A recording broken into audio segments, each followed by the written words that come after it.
just going to the next step, but it's all God. So, And you're seizing the moment, which is amazing. And I thank you for seizing that moment. I believe God said there would be a speed up of time and that things would happen quickly.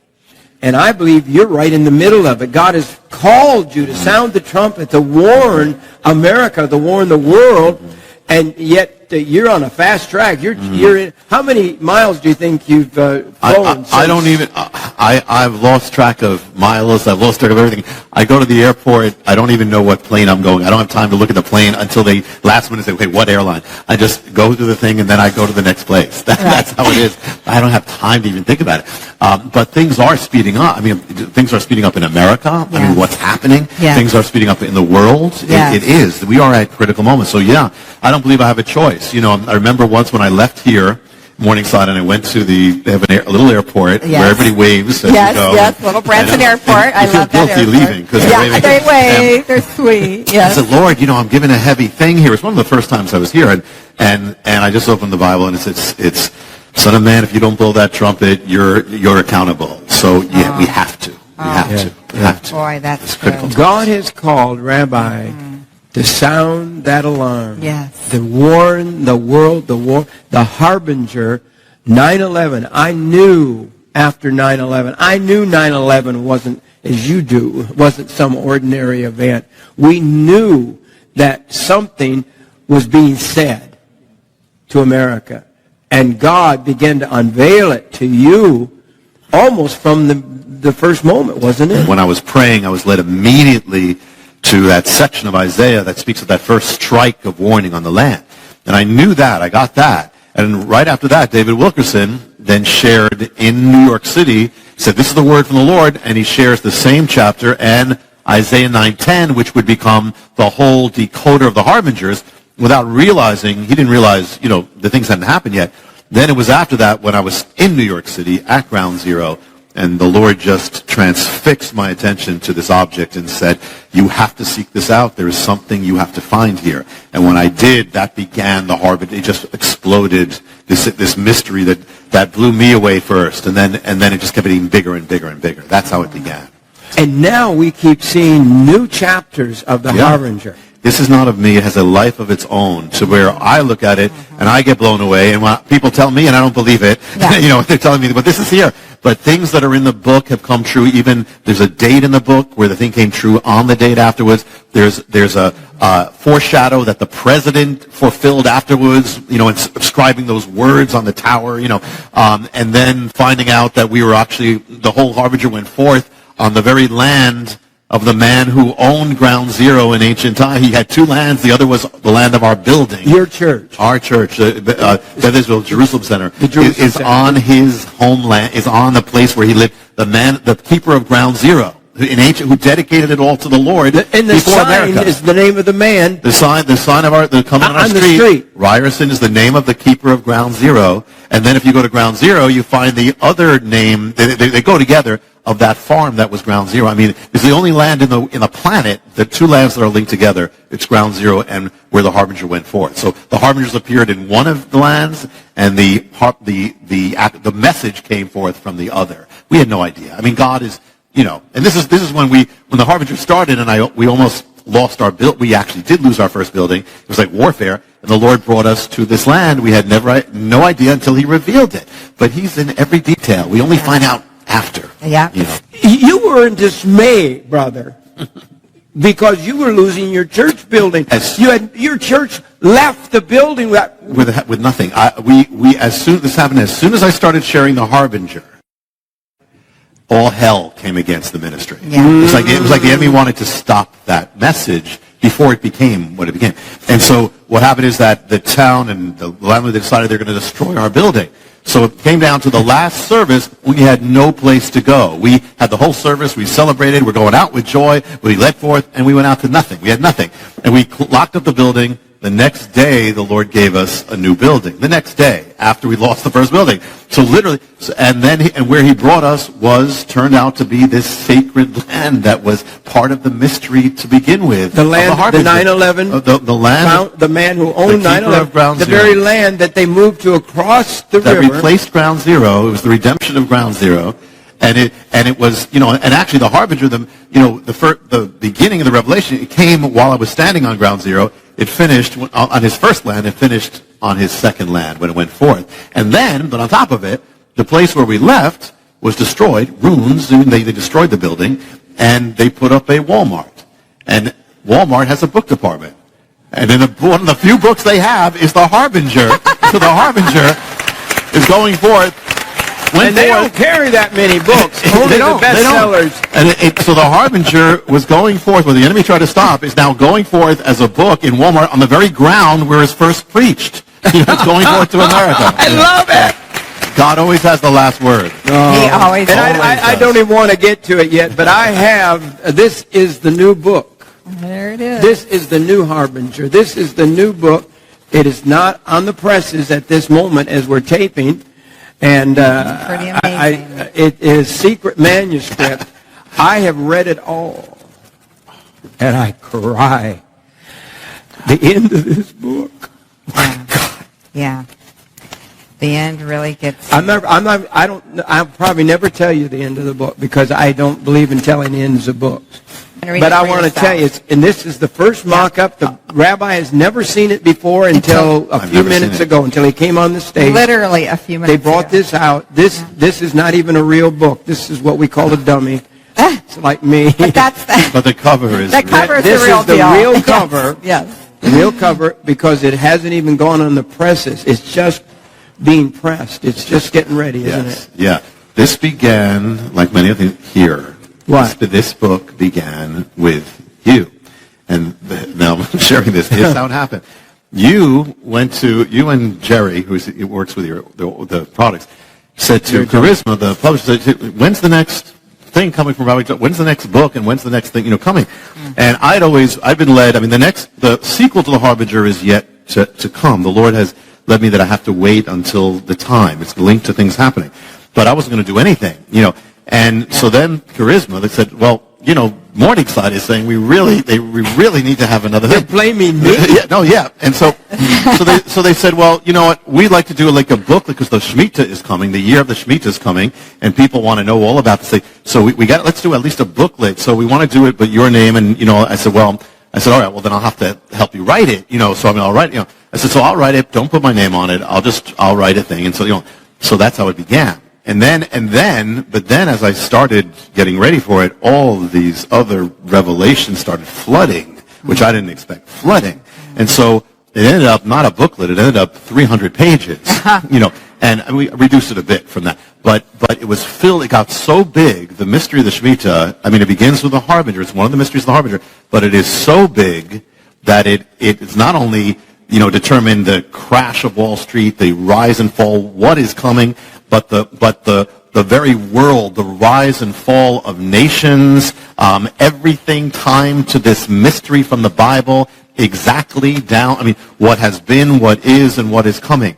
And so this just blew me away, and this happened during the busiest time of my life. So I wrote this mostly on planes, on trains, and hotel rooms. That's pretty much, by a miracle. And then, so it became, and I wasn't still going to put my name in. I said, you can have someone, you can do it from an editor or whatever.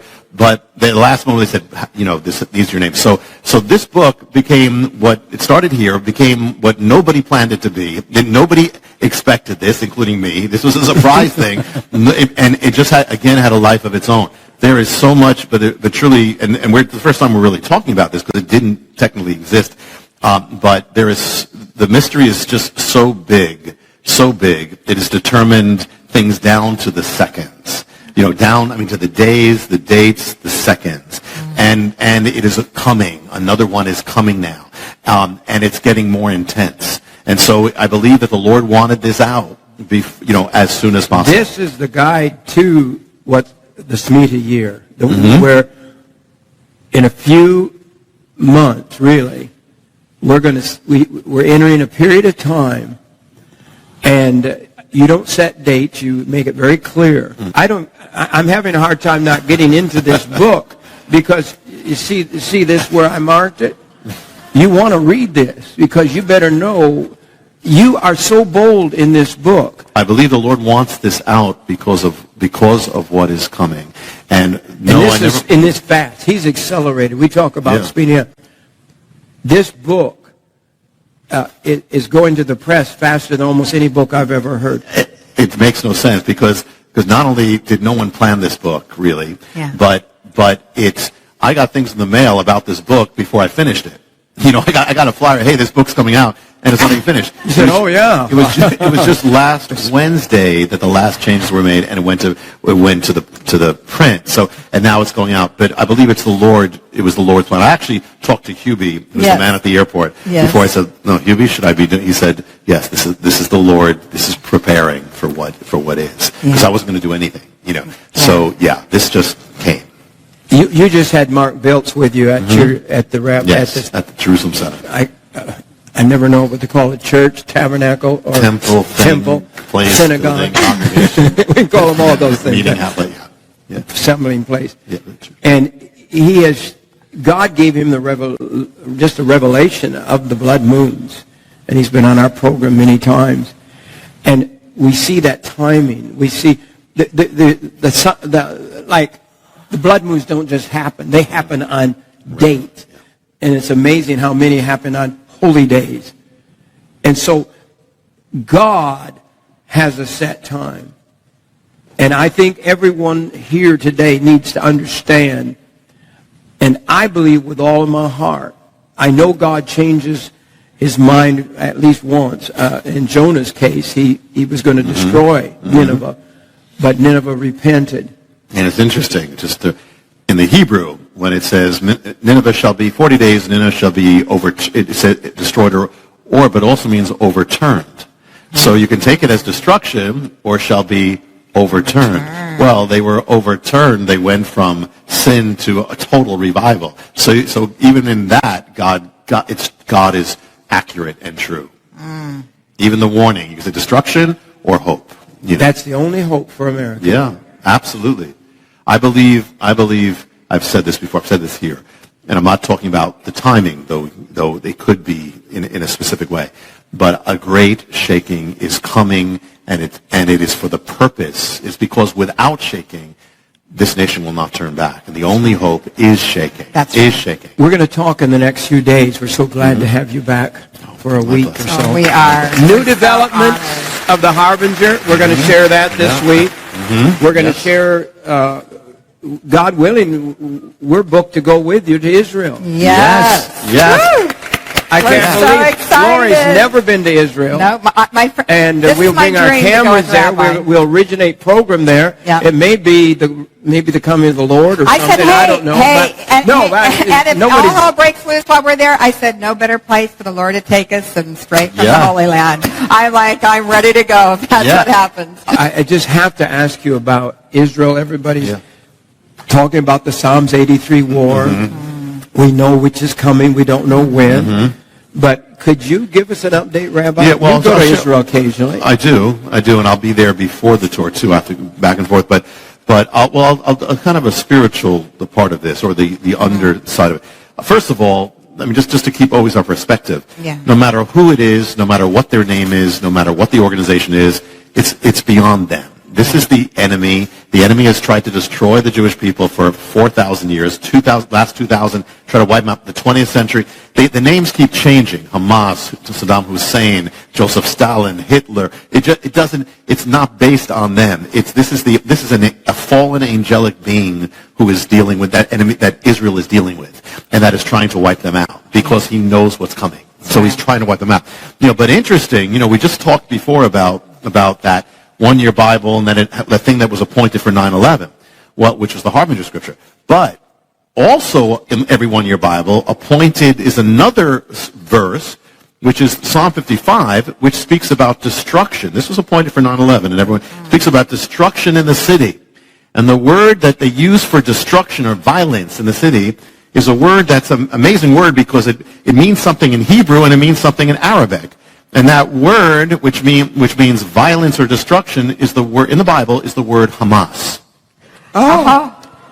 It's the word in the Bible is the word Hamas. In Arabic, it means fanaticism and zeal. In Hebrew, it means destruction and violence. And actually, I'll tell you, it also means, listen to what Hamas means in the Bible. It means damage, cruelty, oppression, unrighteousness, wrongdoing, falsehood, and to act violently. And let me just listen to this, and this is just, by the way, I didn't plan this except that I was told that, you were talking about this, so upstairs last night I just looked in the Bible, so let me just share what's here. In the Bible, what it says about Hamas. Listen, the word Hamas, okay? Psalm 25, consider my enemies, for they are many, and they hate me with a Hamas hatred.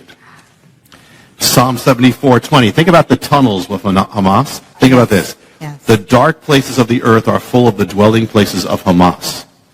Oh, my.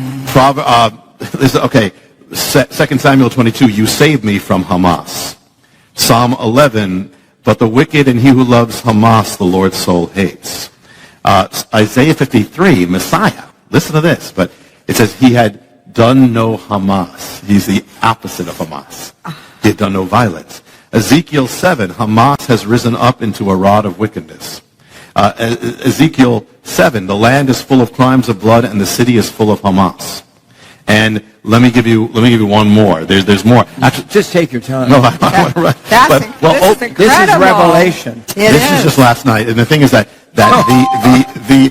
Obadiah speaks about Esau, the descendants of Esau. He says, it's your shame that you went against your brother Isaac. In other words, and many of the descendants of Esau are linked with these people, with many Arabic people, and they're wonderful. There are wonderful, God-loving Arabic people, but you have that as well. So it says that it's your shame that you went against Isaac. So listen to what it says here. It says this. It says, speaking about the descendants of Esau, for your Hamas against your brother Jacob, shame shall cover you. So it's talking about the descendants of Esau. It says your Hamas against them. And now listen to this, last one. This is a promise to Israel. Listen, Isaiah 60.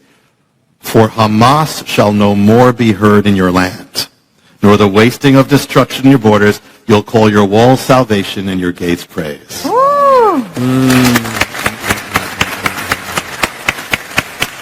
That is powerful. There is Bible.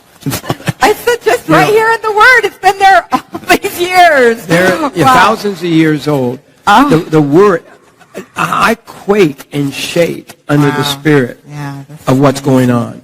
We are there. We're in the final days. Church, if you're not studying the Word, if you're just going to happy church and you're not studying the Word of God, and you're just hearing preaching about how to get more money, the money's going to be gone.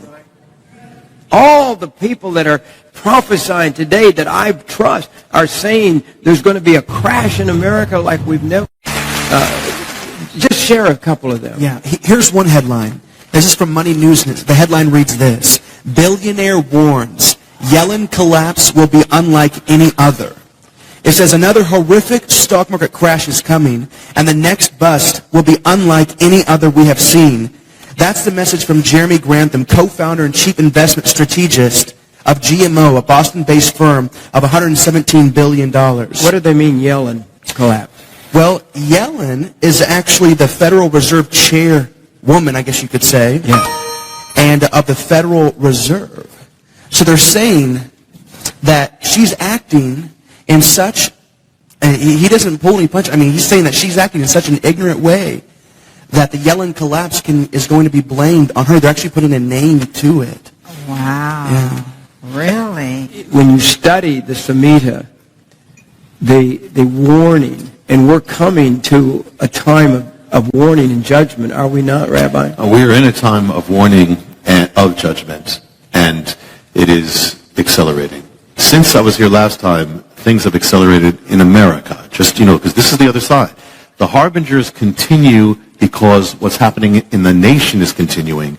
The apostasy from God. I mean, rapid fire where believers can hardly keep up with it and can hardly believe how far it's come in such a short time. Right. Just in the last time since I've been here, marriage has been has been struck down in state after state after state. It has never not been struck down since that Supreme Court ruling.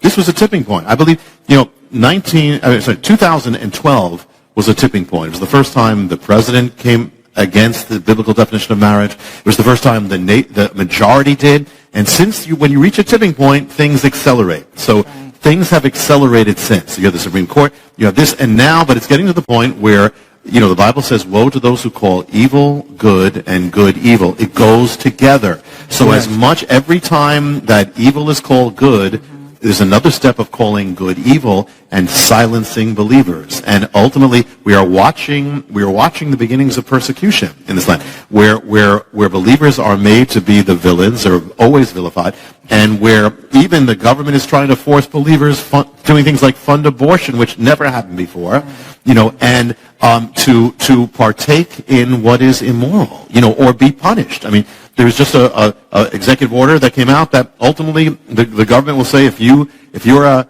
nonprofit or you're a religious group and you are not endorsing basically homosexuality, we will cut ourselves off from you. I mean, this is major stuff. And so we are watching these risks. So at the same time, the signs of judgment are increasing, just as in Israel's last days. That's why the signs of the harbinger have never stopped. That's why this is coming, and it's a kind of dangerous thing that these things are all converging. Even when you look at what Mark Biltz has said, that the period of the blood moons, it's a year and a half period. But most of that period is the Shemitah. And, we're just in the beginning of the period. Yeah. Once we reach September, once we're in September now, this is the entire thing is together. It's all the Shemitah now. It's all happening at the same time. And it's all going to culminate at the peak climax of the Shemitah. So these are dangerous things because what we're watching, if you look at the last 2001 and 2008, you see it's accelerating. It's happening more exact, more precise. It's happening. So this is a sign that we are heading towards judgment, getting closer. And one of the things, I'm not going to share now, but one of the things about the latest things about the harbinger is a dramatic sign that we are much closer to that moment. One of the things that's making me very, very upset and very nervous is people are predicting another Jewish Holocaust. I mean, just literally saying we're on the verge of a Holocaust. And in England, in France, they're marching in the streets. Isn't that right, Zach? That's exactly right. And what's really unfortunate, I was reading a recent article where it's almost becoming the new fad, that it's the cool thing to be anti-Israel. Oh. In France, they're marching by the thousands. In England, they're marching. But guess who's marching? Do you know who's marching? Who's in those marches? There are Muslim activists in there. That's right. Yeah. Yeah. They're not just the run-of-the-mill people of France, the run-of-the-mill people. These are anti-Jewish people. I mean, this pretty much sums it up right here. This article is from the Washington Post, and it says, more clarity in Gaza. Here's the difference between us, explains the Israeli Prime Minister. We're using missile defense to protect our civilians, and they're using their civilians to protect their missiles. And the man, we're so misguided even in our country. The man who is supposed to represent America, the man who's supposed to represent our values, is rewriting history. There is an article right here in front of me, and this is Obama, that says this: Muslims built the very fabric of our nation. Our president is trying to rewrite history. He's trying to guide it. Like Rabbi said, Isaiah 5:20, whenever they're calling good evil and evil good, this wasn't just simply an end-time prophetic scripture verse. What Isaiah was saying was that the worst possible thing that can happen to a society, the thing that is just at the bottom of the barrel, it gets no worse, is whenever a society starts calling the good things of God evil and the evil things good. Yeah. Mm-hmm. We were talking about the Psalms 83 war. John Shorey, he believes that when the other nations join in to fight Israel, that has to be one of the signs of the Psalms 83 war. And the headline here, it says that Iran general, here's what he is saying. He's saying, we will hunt down Israelis house to house. And they can say that without any condemnation from the world. You know, it is amazing. I mean, when you try to understand this, they said, you know, years ago they said it was this reason for anti-Semitism, this reason for so a man named Theodor Herzl said, we're going to come back to Israel, Jewish people, let's go back, and that's going to be the solver, because the reason is because we have no nations. The reason is that's why we're so hated. They go back to Israel, they're going to find peace. Well, they went back to Israel, more hatred. So it is supernatural. It is absolutely, you want evidence, you want evidence, people say like, what's the evidence of God? Well, one of the evidences of God is the Jewish people, that they exist. God said, you're in this world, nothing, the stars, as long as there's stars and the sun, you're not going to be destroyed. That's one. So as long as the Jewish people exist, you know God exists. Anyway, secondly, but the same thing, you want an evidence of the devil, that he's real? Look at the history of Israel. Look at what's been done to them. Look at what happened with Hitler. Look at the satanic thing. What is this force that is trying to wipe them out? It is the reality of the enemy. The Messiah said 2,000 years ago, your shalom is hidden from you, until you find it. But why has the world been trying to wipe them out for 2,000 years? Because the enemy knows what it means when they come to Messiah. His war is over. He's finished. He's defeated. That's why. That's the reason.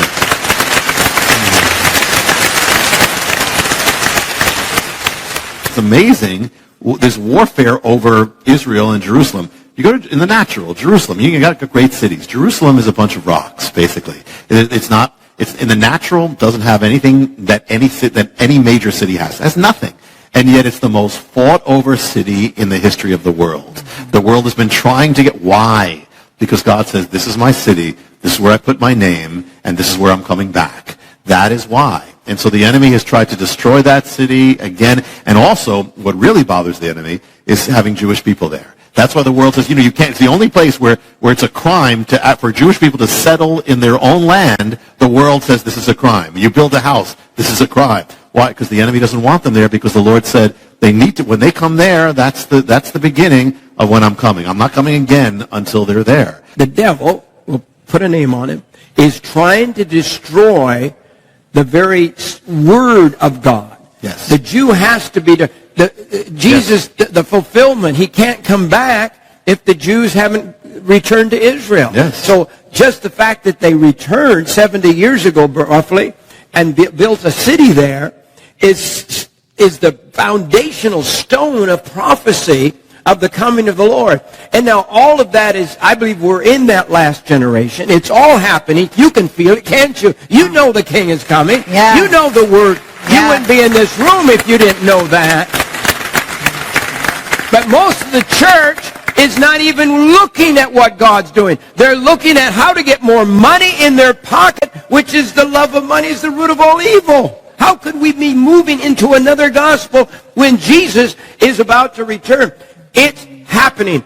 I believe we'd only have a short, as John Shorey puts it, a window of the Lord's return. I really believe we are in the day. I don't see how it could be much longer because of the times of the generation, because of all the fulfillment. The Jews have returned. The warfare that's going on. There's warfare. This is crazy. The warfare in the United States of America. We have turned our backs against God. We have mocked God. And God's not mocked. No. You have major things happening at once. You have America distancing itself from Israel in the last few years, number one. At the same time, America is rapidly turning against the ways of God. Rapidly. And you wonder, how far could it go? Yeah. And how far will the Lord allow it? Yeah. So as you said, he is not mocked, and he warns before, his heart is mercy. He warns before he judges. He calls for that reason. And even then, he's long-suffering. He holds back. But finally there comes a point where it can't be held back anymore. But he warns his people. And what I found is around the country, I found that most believers, if you ask them, they sense it already. They would tell you, yes, we believe something is coming. I mean, that's I've never had that before. Where it's been that palpable that there is something coming here. America is in danger of judgment. Never before. So we are. Yes, this is what we knew about in days when we learned about prophecy. It's coming. We talked about persecution, but didn't have. Now it's coming. We talked about about it's coming. So yes, and we have to be ready, which is one of the things that you guys do. The book, The Mystery of the Shemitah, will be out shortly. We'll announce it on the show. The first appearance will be here. We'll be here. And we have, it's The Mystery of the Shemitah. This is the mystery copy I have in my hand, kindergarten level. Would you explain that to us? Yeah, Shemitah speaks of that, the seventh year of the Bible that most people don't know. They know the Sabbath day, but it was a Sabbath year. Every seventh year, it was the Shemitah. The word can mean release. That's how people would know it. Remission or wiping away of debt. But the word also means the collapse, the fall, the shaking, or the overthrowing. So this thing is so filled, it has a whole prophetic realm, this Shemitah, that has not only affected the history of Israel, but has affected the history of America, will, and literally the nations, the world. This is not only America. This is the world. I mean, it has determined world wars, global cataclysms. I cannot tell you just how big this thing is, but it is gigantic. Gigantic. And so this is God's exact timepiece that is linked. It can be blessing or it turns to judgment. And that's what we're dealing with right now. And so it was a time when the land was to rest. Sabbath for the land. The land rests. Every seventh year you shall have a Sabbath. And there's no sowing, no reaping, no plowing, nothing. You let everything. There's no buying or selling of the fruits. It is a total Sabbath rest, which was to be a good thing initially. But it turns into something else. And the thing is that on the last day of the Shemitah, the very last day, is an amazing thing called Elul 29, that's the 29th day of the Hebrew month Elul, when all debts are wiped out, all credits wiped out, the financial accounts are wiped clean, which was a blessing, but when Israel turned away from God, this blessing turned into judgment, literally led to the wiping away of Jerusalem in the days of Jeremiah, was all linked to the mystery of the Shemitah.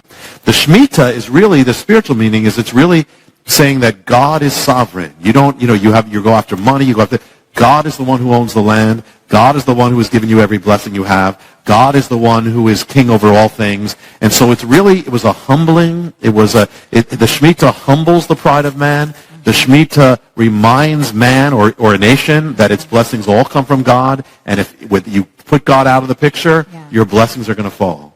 Oh, boy. Could it be at work right now? I mean, it is at work in right America. Now. Yes, it is. That's the amazing thing. It is at work. It has affected. We're going to see as we get deeper. It's going to be. It has affected. It lies behind not only in the Harbinger. You read about really the most dramatic thing, the last things that happened, which was what happened in 2001 and 2008, which we'll touch on. But it turns out, and I didn't know this when I wrote it. I had an idea, I had a feeling, but I didn't. It's been affecting our lives from the day we were born. It's been affecting our jobs. It's been affecting the rise of the economy, the fall of the economy, the rise of Wall Street, fall of Wall Street, what happens in the White House. It affects what happened overseas. It's been affecting every one of our lives, and it will affect the future. So yes. Could you just, so people begin to understand, what are the signs of the Shemitah? How would it appear? Okay. It became like what to watch for, kind of the fingerprints. I like keys. I like little points that people can remember. Yes. Because see what's going on, because we are there, people. We are there. And the more I study, and reading your new book is so overwhelming that, I don't know what to do because people won't listen. That's how a watchman often feels. Really? Yeah, you're blowing the shofar. You're trying to wake up the people. That's what the Lord said. But once you blow the shofar, you're not responsible whether they wake up or not, or whether they're going to say yes or no. Our charge is to blow the shofar. No matter what, blow the shofar. God will. And one of the reasons One of the reasons you don't hear a lot of people blowing the shofar is because they're scared to death. The headlines this week, the government's coming for the church next. Have you read those headlines? This is just out the last 48 hours. They're coming for the church. And I'll tell you what, most churches are scared to say what we're saying. They're afraid to tell you the truth. They're afraid. Government has power.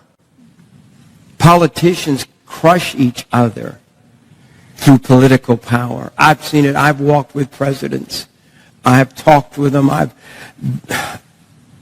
I'm telling you, politics can bring out a bad spirit in anybody, I think. But to keep that power and to win that power. And I'm not anti-anybody. I'm not a Democrat. I'm not a Republican. I'm not an independent.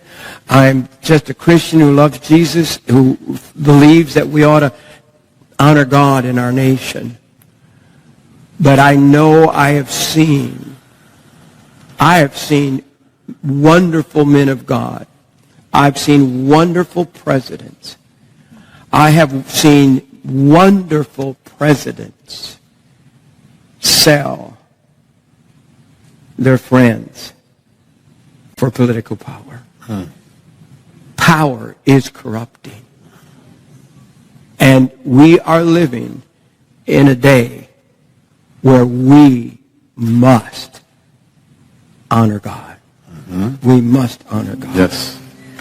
Yes. So give us just a couple of points there as we leave today, the program today. We're going to open up the mystery this week, and in it, the key things to look. Imagine we're looking for fingerprints of this Shemitah appearing. Yeah. Well, first thing is, it affects the economy. It did in Israel. It caused an economic cessation. So you got recession, looking at depression. Look for that. Secondly, now, we've already seen, you've told us about 7 years after 9/11. Yes.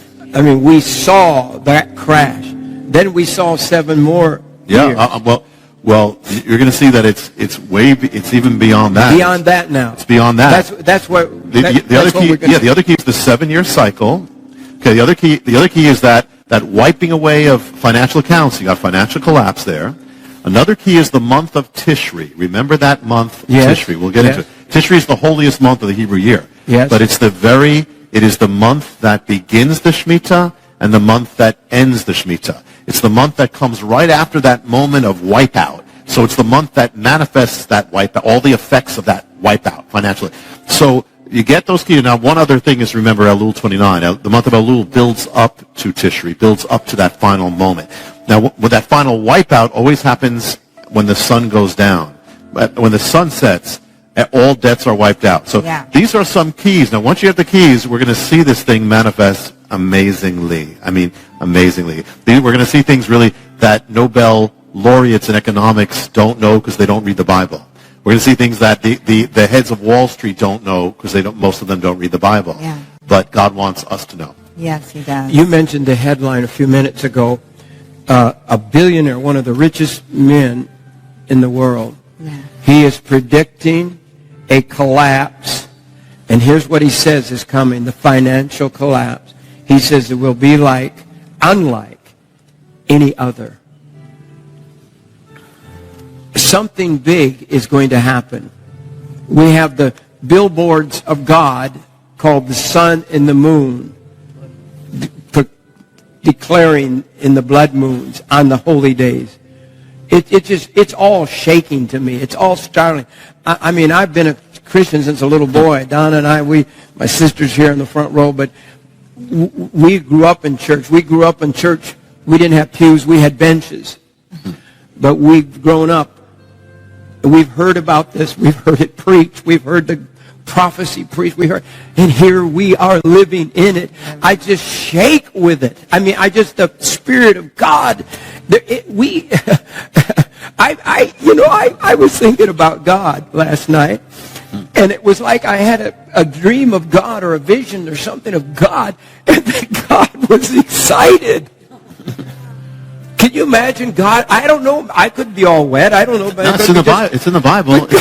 God was excited because everything that he has built towards the sending of his son, all of it, he's about to see the great conclusion of all of mankind, of the Son of God's death, why he came, the Jews returning, the resurrection, the great moment, the greatest, if it was a play on stage of history, is on stage now. Yeah.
Sau cơn mưa đêm em đã làm gì giờ, khói thuốc lăn lạnh nhì giờ, anh chỉ muốn một đêm này không ngày ai ôm anh gì. Yeah yeah, em muốn là quê mà sao mà em đã cần đi nhưng mà 30, anh không thể giữ em được bên mình. Và bao nhiêu ngày gió là người ghen tình, bao nhiêu người mấy em mà quên rồi, vẫn là con má nằm bên tôi, rất chỉ con má nằm mòn trôi.